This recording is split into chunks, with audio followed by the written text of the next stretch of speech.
Mendaki gunung adalah aktiviti lasak yang boleh menyihatkan badan. Walaupun ternyata seluruh badan termasuk urat saraf pasti akan merasai kesakitan selepas itu.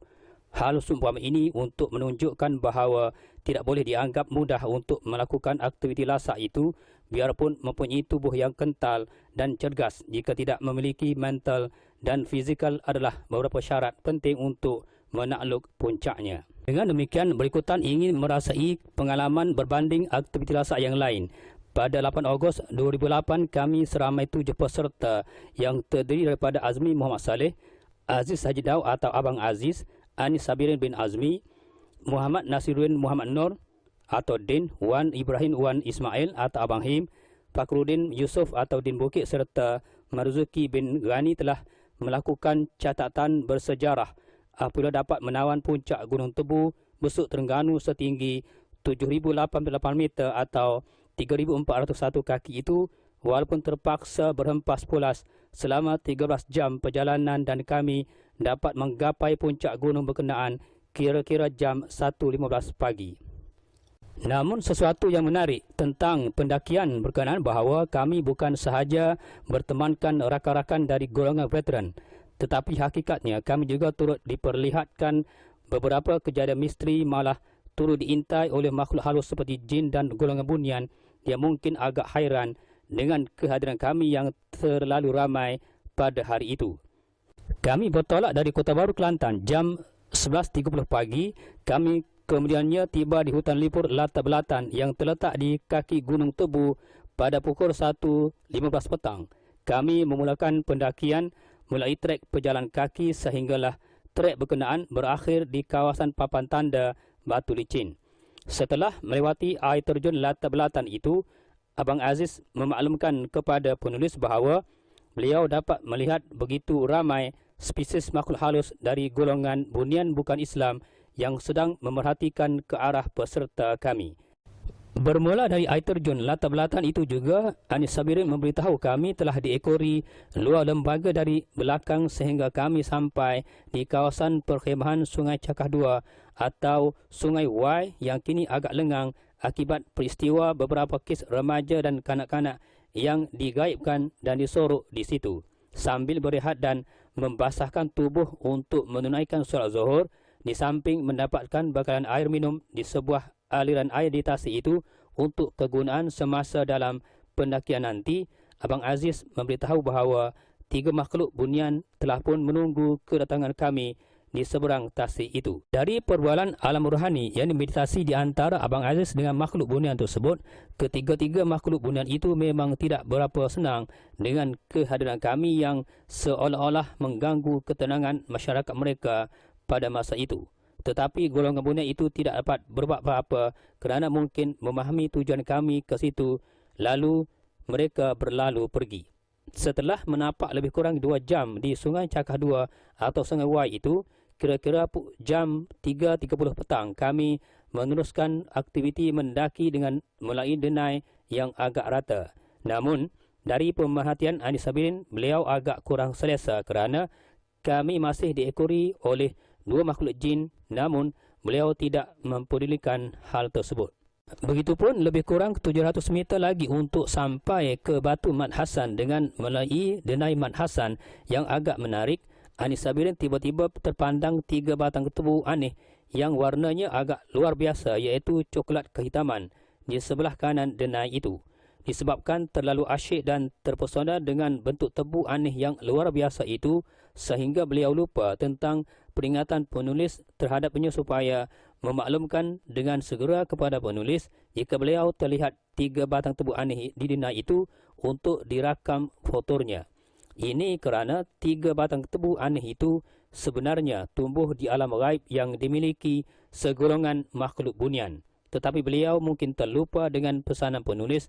Akhirnya, tebu aneh yang mengandungi geliga bernilai itu gaib serta merta. Kejadian tebu aneh muncul dan menjelma kepadanya sebagai alasan untuk memperlihatkan kepadanya tentang kewujudan geliga tebu dan penempatan golongan bunian di denai tersebut.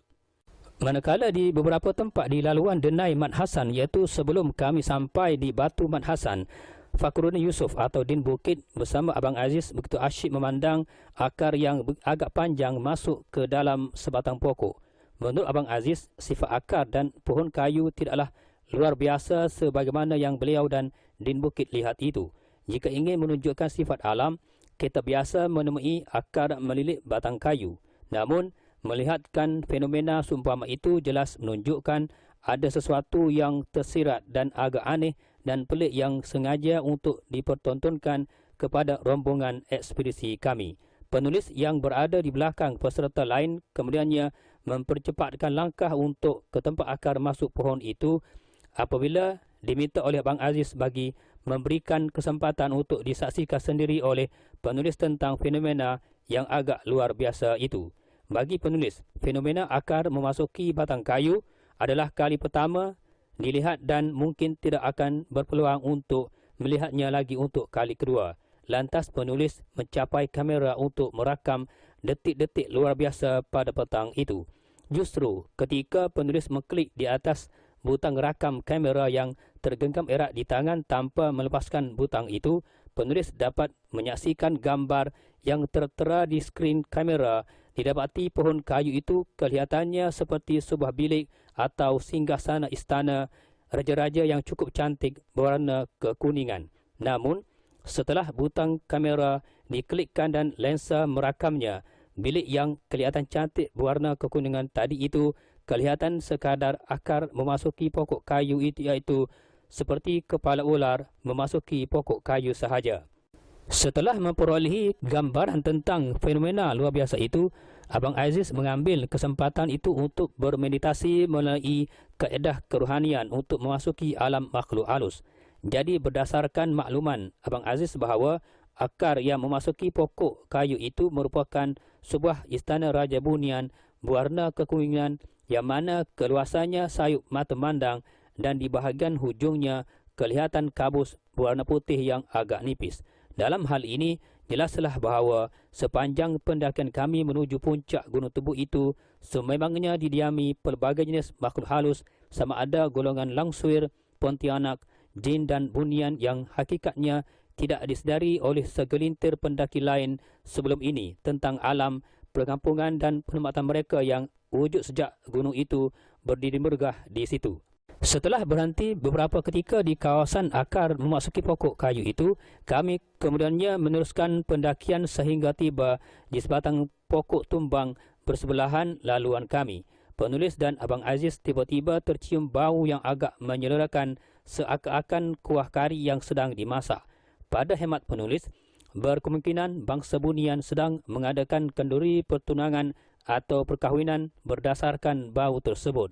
Justru ketika penulis dan Abang Aziz sedang berbisik, bau kari itu kian semerbak menusuk hidung seolah-olah mengiyakan bisikan kami. Tetapi apabila Abang Aziz menyatakan bau kari itu busuk seperti bangkai biawak, dengan tiba-tiba bau semerbak itu hilang. Kami kemudiannya berhenti sementara di sebuah batu besar yang agak luar biasa. Bukan sekadar berehat dari kepenatan yang mencengkam tubuh badan kami dalam usaha untuk mengumpulkan dan memulihkan tenaga yang hilang akibat perjalanan panjang. Namun, penyebab kami berehat di sebuah batu aneh itu apabila Abang Aziz dan Din Bukit dapat mendengar dengan jelas sepasang suami isteri yang sedang bertengkar yang mana bunyinya semakin lama semakin lantang yang datangnya dari arah batu tersebut. Penulis malah termasuk 4 pendaki yang lain tidak dapat mendengar sebarang suara dari batu tersebut, tetapi sekadar melihat ke arahnya apabila diberitahu oleh Abang Aziz dan Din Bukit.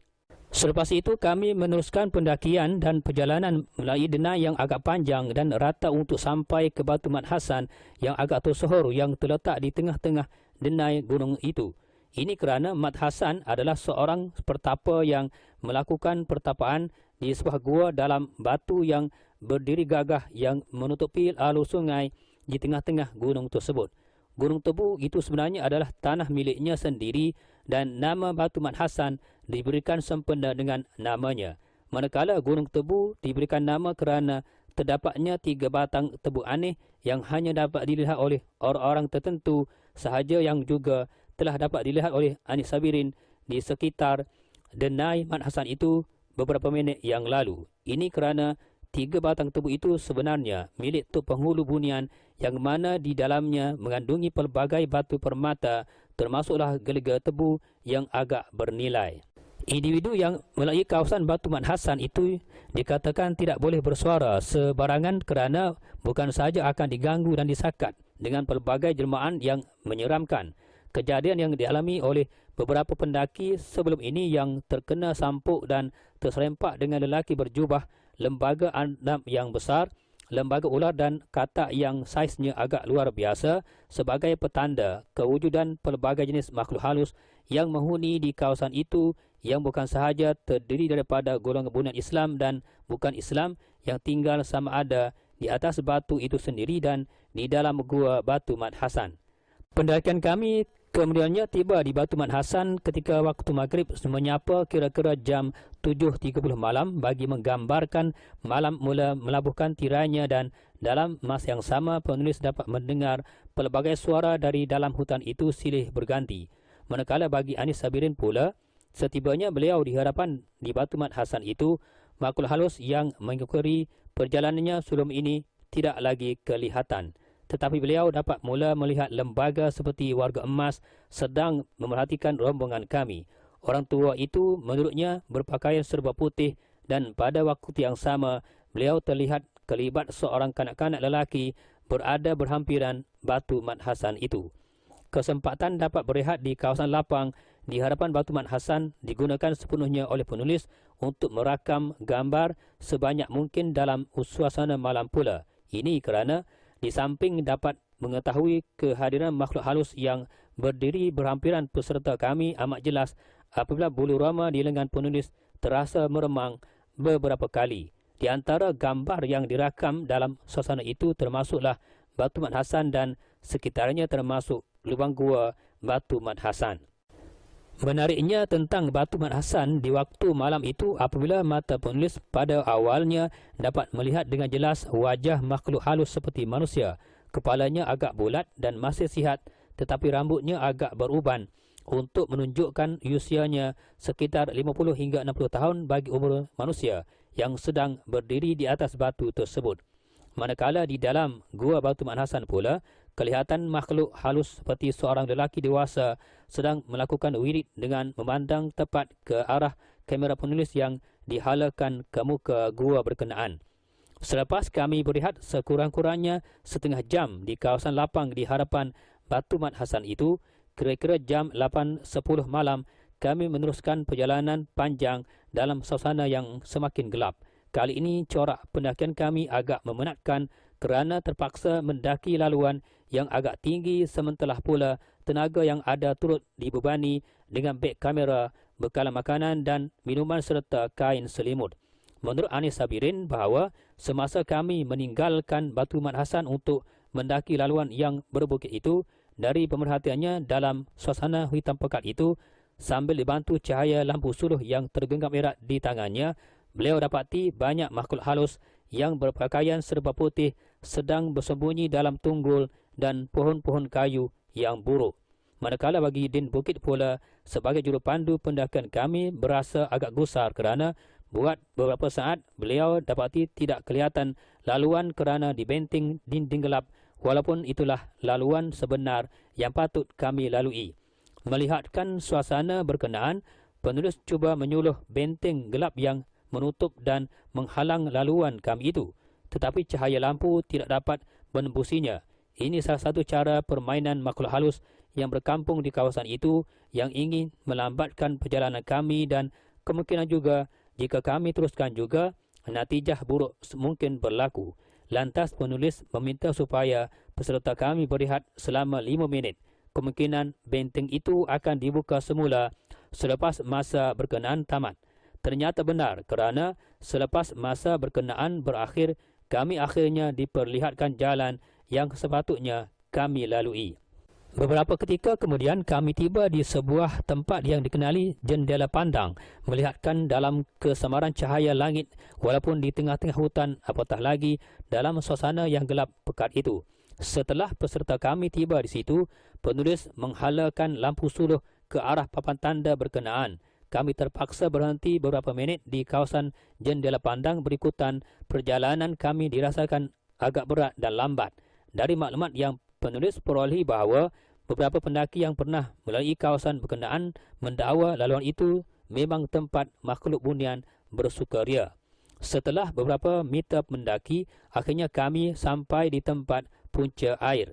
Dikatakan punca air bermaksud hanya di kawasan itu sahaja pada pendaki Gunung Tebu boleh mendapatkan bekalan air minum untuk dibawa sampai ke puncak gunung itu nanti. Jika bekalan air tidak diambil di situ, tidak ada lagi tempat bekalan air yang boleh diperolehi. Akibatnya tekak terpaksa menahan keperitan dahaga, dan dalam keadaan ini tentunya pendakian menjadi lambat atau terasa pincang. Di antara ingin atau tidak, kami perlu berjalan menuruni lembah itu untuk mendapatkan bekalan air dari air terjun di situ. Lantas bersama-sama 5 pendaki yang lain, Anis Sabirin segera mencapai 3 botol bekas air mineral untuk tujuan mengisikan air. Sementara penulis dan Din Bukit berehat buat beberapa ketika sambil menunggu perkakasan mendaki termasuk beg sandang dan bekalan makanan. Penulis yang agak kepenatan akibat memikul beban kedua-dua beg yang terlalu berat mengambil kesempatan untuk berehat sambil menyandarkan tubuh di sebatang pokok kayu yang agak sederhana kecil berhampiran laluan di kawasan punca air itu. Ketika itu malam semakin pekat di tengah hutan. Penulis tidak pedulikan apa yang bakal berlaku akibat terlalu penat disebabkan entah berapa gelen keringat memercik keluar. Sambil menyandarkan beg, penulis dapat merasakan berlakunya perubahan cuaca pada malam itu, dan dari arah kanan ekor mata dapat melihat dengan jelas lembaga perempuan berpakaian putih yang penulis agak sebagai langsuir sedang terbang dalam gerak perlahan betul-betul di hadapan penulis. Tetapi sayangnya, sewaktu penulis cuba mencapai kamera untuk merakam detik-detik pada malam itu, dengan tiba-tiba lembaga perempuan berpakaian putih itu terus gaib.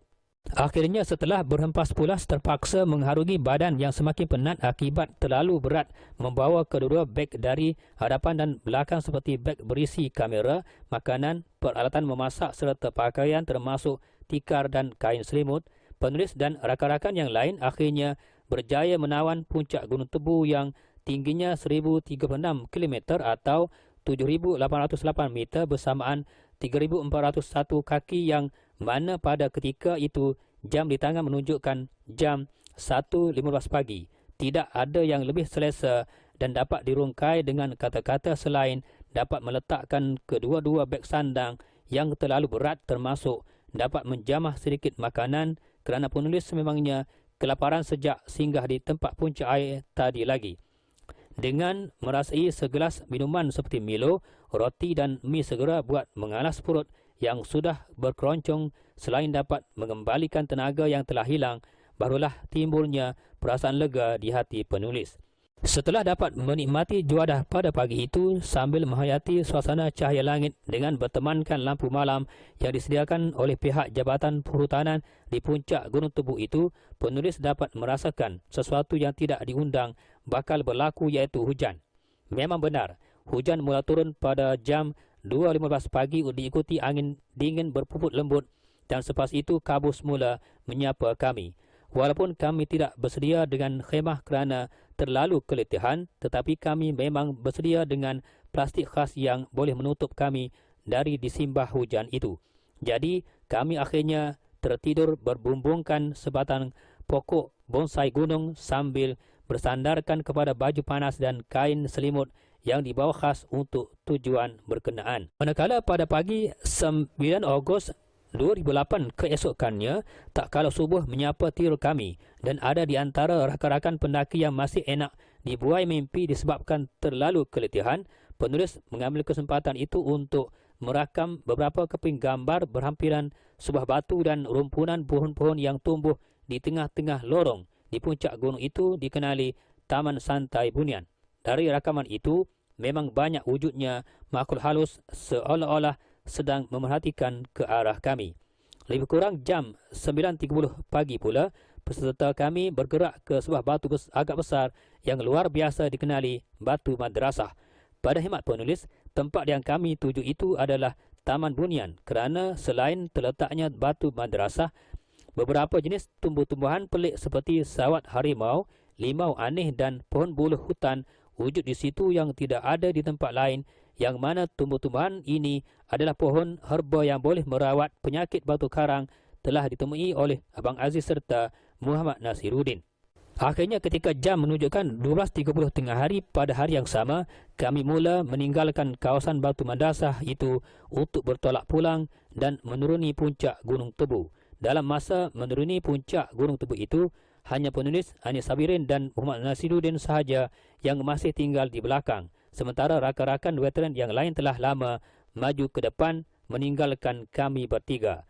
Walau bagaimanapun, penulis tidak menaruh sebarang kebimbangan tentangnya. Ini kerana sesuatu yang diharapkan penulis untuk mendapatkan sesuatu yang sepatutnya memang telah berlaku secara misteri ketika kami melangkah turun dari gunung berkenaan.